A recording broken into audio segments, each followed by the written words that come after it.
Welcome and welcome back, everybody, to the OK Grognard Show. Today is Monday, April 11th, 2022, 10 a.m. Central, or not long after, in beautiful Lake Geneva, Wisconsin. I hope you're having a lovely day. It's supposed to get up to 50.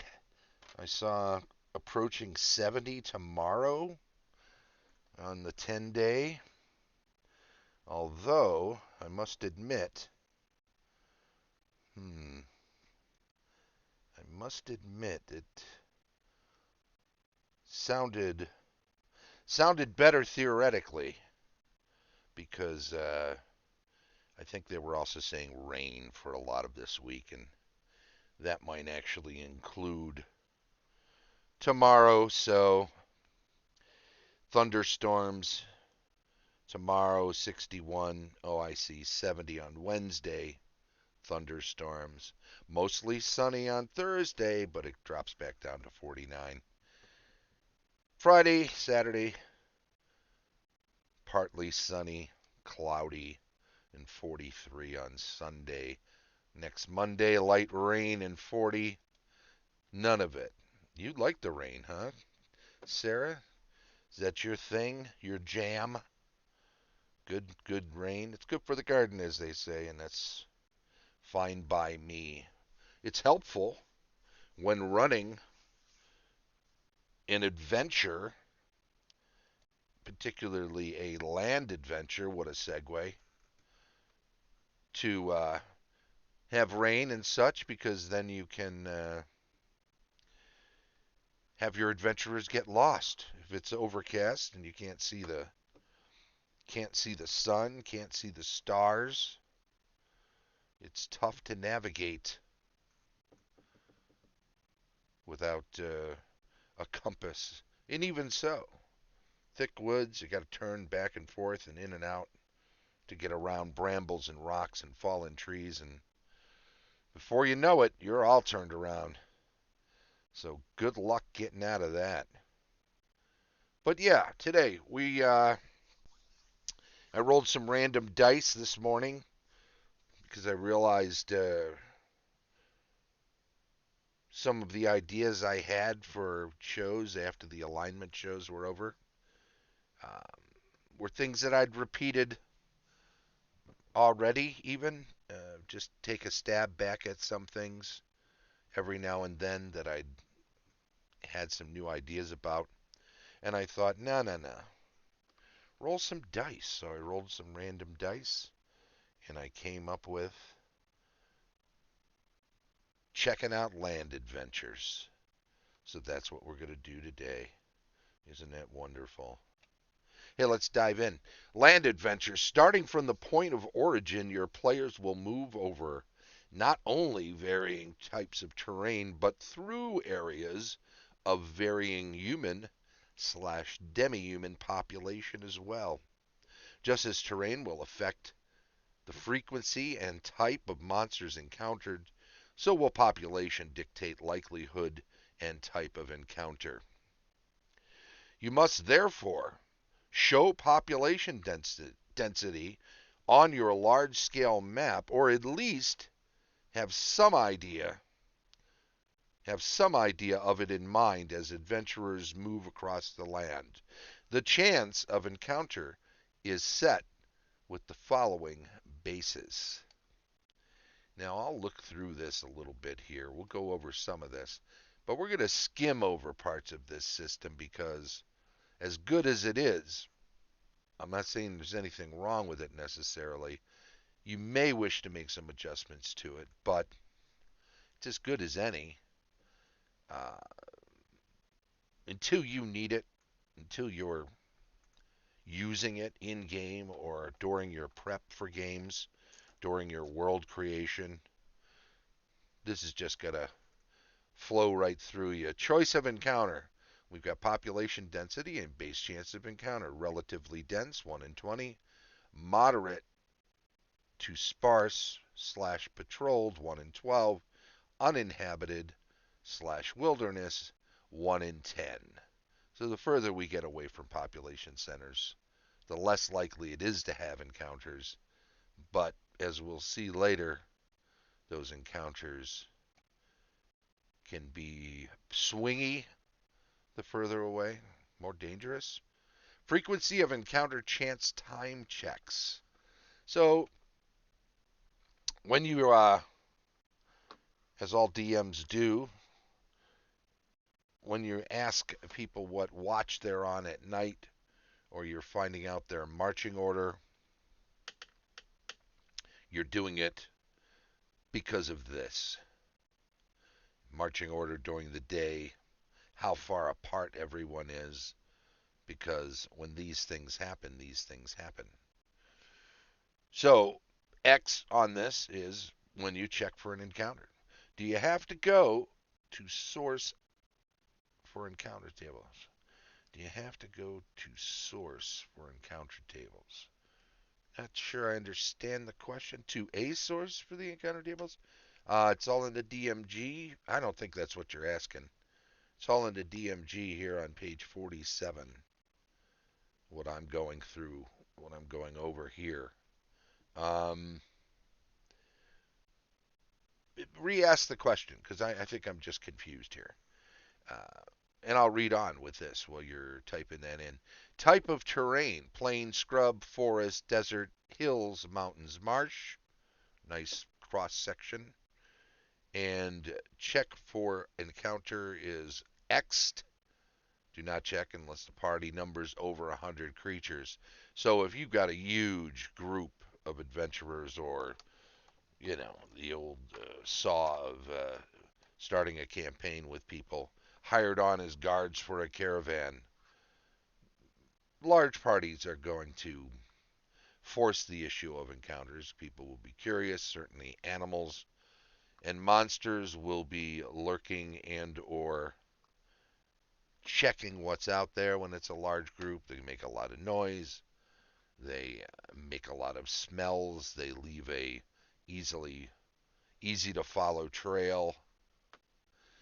But as you can see from this, in the forest, you're checking for encounters every time, every chance, every 1/6 of the day, right? So we're talking 4 hour.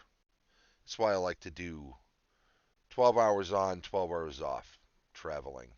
The 12 hours off is 3 shifts of 4 hours. Early shifters, the first shifters I say are making everybody pitches in to make the camp such as it will be. Sometimes it's just rolling out your bedroll, no fire, and getting to sleep. But those that are on first watch make dinner. Those that are on third watch wake everybody up while they get breakfast started. Just kind of a kindness that groups do with one another. Sarah rephrased the question. Aside from the DM's guide, do you go to any specific source for rolling tables for treasure encounter types? Yeah, you'll find at the back of the monster manuals that there are uh, tables you can use, and certainly nobody knows your setting as well as you do. So choosing specific encounters in given areas. A lot of times, if I'm running an adventure through an area, I'll make some notes of several types of creatures. Or, like in that game we played Saturday at GaryCon, it was a multi creature encounter that started it all off. The goblins, and then a couple of hobgoblins, and then a rather gullible ogre and hiding, waiting in the wings for everyone to be overwhelmed and then to pounce, was a Barghest who had organized this band of ambushers.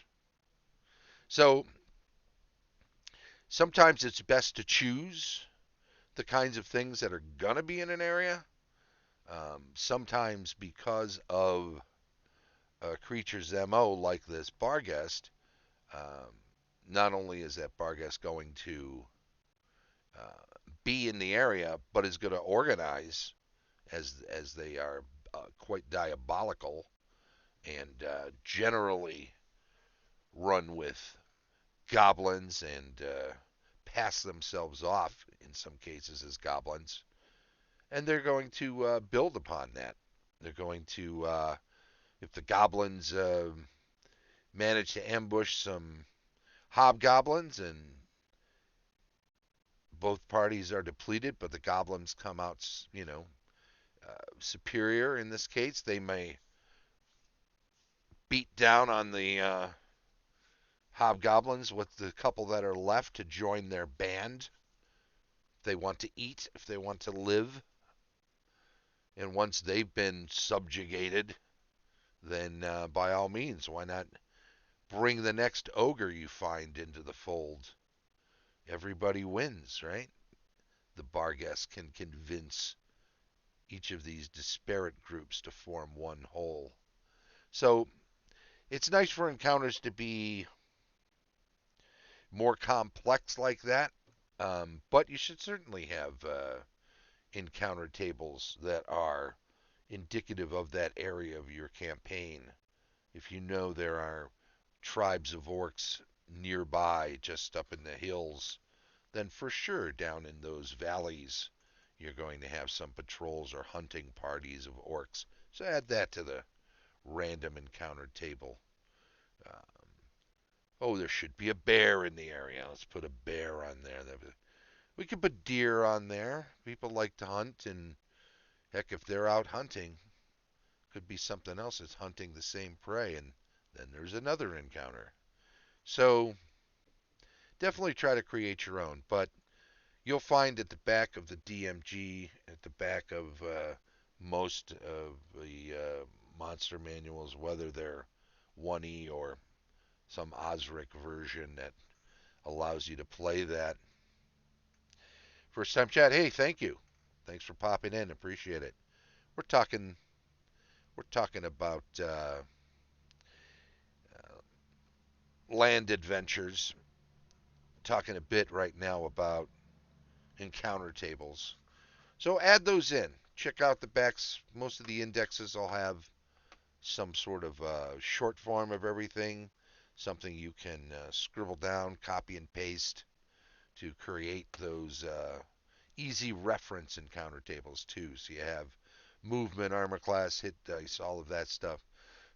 If you ever go to Paul Hughes, Hughes blog of holding, you'll see on there the Sarah will know this, the white poster that we have up in the game room, in the secret game room at Lake Geneva Games, which is a flow chart of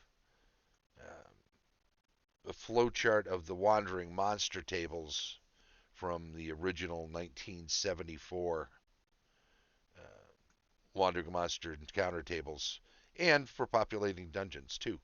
So you can run a whole adventure off of that. It's Paul Hughes' blog of holding. It's a nice size poster. I don't know, 2.5 feet by 1.5 feet, 18 by 30 inches, and it's a very stylized, old school looking artwork poster for the Wandering Monster table. I think it's only like $7 or $8, probably a little more to ship. I think you have to actually contact Mr. Hughes to get it.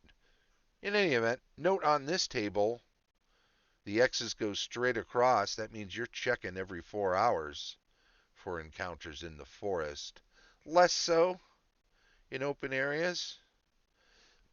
Part of that is because some of these potential encounters will see you first and not want to mess with you. And it's much easier to see you from a distance on a plane, right, than it is to see you in dense forest. Far easier in a desert, whether that's a hot, arid desert or a Arctic, snowy desert. Either way, you can see people from a distance. Now, some creatures, when they see you from a distance, think them's good eating, and they'll be coming right at you. But there's a fair number that are just as afraid of you as you are of them, as the saying goes. So don't be surprised if you see something in the distance and then you realize it's moving away from you. An encounter can be like that. Randomize it if you like. See what it is. Roll a reaction.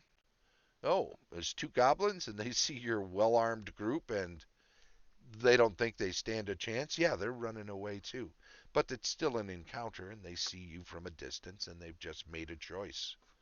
A choice, if the tables were turned, a player group would probably be wise to do as well. Note on here, marsh is just as busy encounter-wise as a forest. So let's read the procedure. Daylight hours consist of morning, noon, and evening. Night consists of night, midnight, and pre-dawn. These times equate to periods of about an hour after the party sets forth for the day. The midpoint of the journey and near the end when camp is being made with respect to daylight hours. During hours of darkness, equate the periods to first, middle, and end sleep periods, where only one or two chances for encounter exist. You may vary the time as you see fit in order to avoid player reliance on information which they should not be privy to. When an encounter check is indicated, roll the appropriate die, and if a 1 results, an encounter takes place. In this event, go to the appropriate table for the terrain and determine randomly what sort of monster is being encountered. Note, in areas where you have detailed the monster population, a random determination should not be necessary, as this information should be recorded by you.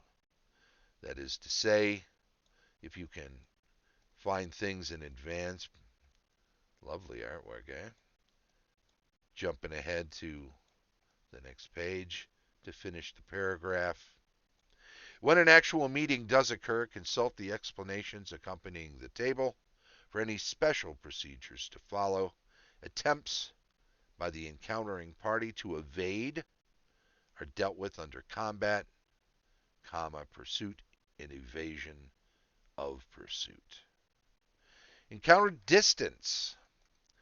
And this is something I've found that some DMs just kind of gloss over. They kind of ignore it. Encounter distance. It seems like when I'm playing at certain tables, every encounter, every random encounter, they're right on top of you. Did you set watches? Sure, but are you on a wide open plain? Yeah, see them for miles. And yet somehow, when something is encountered, even if it's a 12-foot tall cave bear, it's on top of you before you even know it. Not that those things make any noise when they're crashing about on the landscape. Somehow. Encounter distance. I guess I'm a little bitter. If either party is surprised, the encounter distance is determined by subtracting the value of surprise as determined by the die, which indicated that the condition existed, subtracting the value of surprise from normal encounter distance. Normal encounter distance is 6 inches, that is to say 60 feet, to 240 feet. That's 6d4 times 10. Thus, on a surprise roll of 1, for example, encounter distance is 5 to 23.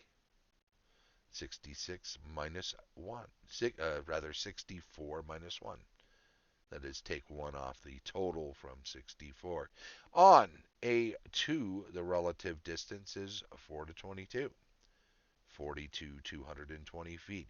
In addition to shortening encounter distance, surprise also allows the surprised party to have that number of segments as shown, the surprising party to have that number of segments as shown on the die as the surprise factor as free and unanswered activity to move, attack, flee, etc. See surprise. We've gone over this in other videos. In addition to modification for surprise, terrain will also modify encounter distance as follows. Scrub, -1 per die on all 3s and 4s. Forest, -1 per die on all numbers. Zeros are possible. Marsh, -1 per die on all 2s, 3s, and 4s. That is to say, in dense forest, you're more likely to be pounced upon without warning. As if I roll 1s on all my 4-siders, there's 0s, and they are upon you before you know it. I'm not saying that isn't possible. What I'm saying is it's unlikely it should happen every single time. So be careful about that. Give your players a fighting chance by not dropping rocks on them from above. Plain, desert, hills, and mountains do not alter encounter distance variables unless one of the 3 modifying types of terrain also exists. Hills with scrub, hills with forest, for instance. If final encounter distance is 10 feet or less, then a confrontation will usually take place. Confrontation. Confrontation indicates that the adventurers and some monster have met at close proximity and some interaction is likely to take place. There are, however, modifying circumstances. 1. If the monsters are intelligent and would normally deem themselves to be weaker than the party of adventurers, then they will always seek to avoid such confrontation. 2. If the party of adventurers surprises the monster and elects to flee the encounter, they may attempt to avoid the confrontation by using free segments of action to move out of confrontation distance and evade the monsters. Confrontation interaction can consist of any number of actions, singly or in combination, parlay and reaction, spellcasting, missile fire, melee combat, etc. Movement. As mentioned previously, movement rates have been given elsewhere. Their rates assume that a party of from 1 to 100 creatures are concerned. If more than 100 are in a party, reduce the movement rate by 1 mile per day for each additional 100 or fraction thereof. But in no event should such adjustment slow the rate of movement of the party to below 50% of normal speed. Becoming lost. How we doing on time? You know what? I'm going to save this for next time. I love this. I love this section. I think it's underutilized in most games. Um, I can understand why some people just assume it shouldn't be used as much. I think people kid themselves about their belief that becoming lost is more difficult than it actually is. I mean, sure, city folk hear the occasional report of somebody who became lost while hiking, and they think, well, you can see that mountain, you know what direction you're moving in. Yeah, there's a lot more to it. We'll get into all of that next time when we come back. That'll be fun. And it will be enjoyable. So just remember next time to tell me to get lost, and we will do exactly that. Not a dad. Willing to do a dad joke, though. I was sharing one again the other day about Well, I'm going to save some for next time. Tell you what, everybody, I want to thank everybody. Whoop, lost my feed there. Yeah, let's throw a little thanks in the old chat there to the newcomer and to all our regulars. Sarah, in particular, thank for the questions. It is appreciated very much. And up here, hey, the OK Grognard Show. We've been talking about land adventures as shown on pages 47 and beyond in the first edition Advanced Dungeons and Dragons Dungeon Master's Guide. No matter what game you're running, if it's a medieval fantasy game, whether it's any brand of D&D or any medieval fantasy game, grab yourself a Dungeon Master's Guide from first edition if you can, even in PDF form. And you can have them print on demand for less than $20. So pretty sure. Double check it. If it's a little higher, wait for a sale. Then it'll still work out. But an invaluable tome, full of all sorts of information that crosses systems and editions alike. And if you run first edition D&D or Osric or some other system that's attempting to emulate an early form of Dungeons and Dragons, then you will find this book remarkable in many, many, many respects. So pick one up if you can. Hey, let's just say that's been our Monday. Oop, do we want to go that way?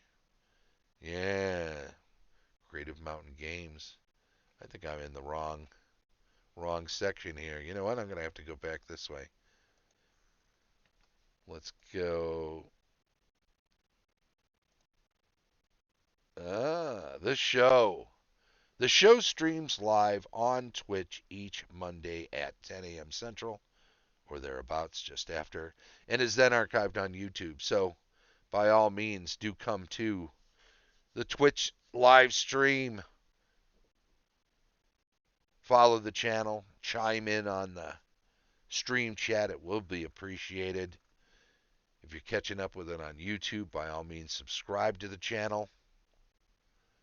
Give us a thumbs up on any videos you'd like and enjoy. And when you subscribe, click that little bell so you get notified when new shows are uploaded.